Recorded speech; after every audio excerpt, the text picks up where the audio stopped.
5 आदमी सन्यासी बनने के लिए अपने घर से निकल गए और वो संसार से मोक्ष पाना चाह रहे थे।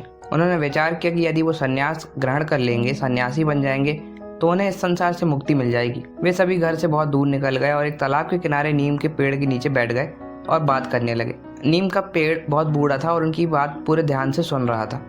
तो एक व्यक्ति ने कहा कि हम दिन भर तप करेंगे, हवन कुंड करेंगे, ऐसा वरदान करेंगे कि जब भगवान प्रसन्न होंगे तो हम उनसे बहुत सारे पैसे मांग लेंगे।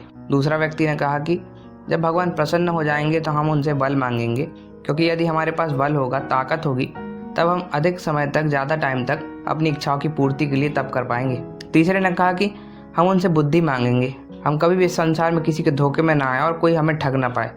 चौथे ने बोला नहीं नहीं, हम तो आत्म शांति ही मांगेंगे, ताकि हम शांतिपूर्वक उस ईश्वर का ध्यान कर पाएंगे जिससे वो हमें इस संसार से मुक्ति दे दे। पांचवा कैसे चुप रहता और उसने भी कहा कि तुम सब चुप हो जाओ, हम तो भगवान से सीधा स्वर्ग का अधिकार मांग लेंगे कि स्वर्ग भी हमें दे दो, क्योंकि स्वर्ग में तो सारी चीज़ें उपलब्ध रहती ही हैं। ये बातें सुनकर नीम का पेड़ बहुत ज़ोर ज़ोर से हंसने लगा। तुम सारे बेवकूफ़ हो, मेरी बात ध्यान से सुनो। तुमसे ना तो तप होगा, ना ही तुमको कोई वरदान मिलेगा। यदि तुम्हारे अंदर इतना ही मनोबल होता तो तुम सब इस संसार से भागते नहीं। यदि तुम्हें अपनी इच्छाओं की प्राप्ति चाहिए तो इसी संसार को ही अपना तपोवन बना लो। सबके साथ प्रेम से व्यवहार करो, प्रेम बांटो, प्रेम मिलेगा। दुखियों के दुख को दूर करने का प्रयास करो, दूसरों की सेवा में लगे रहो, तुम उन सब का हौसला बनो।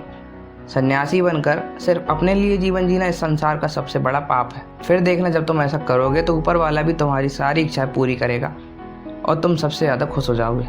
भगवान को खुश करने का सबसे बड़ा रहस्य ये है कि हम सबकी मदद करें, ज़रूरतमंदों की मदद करें, लोगों को अच्छा करने के लिए हमेशा प्रेरित करें।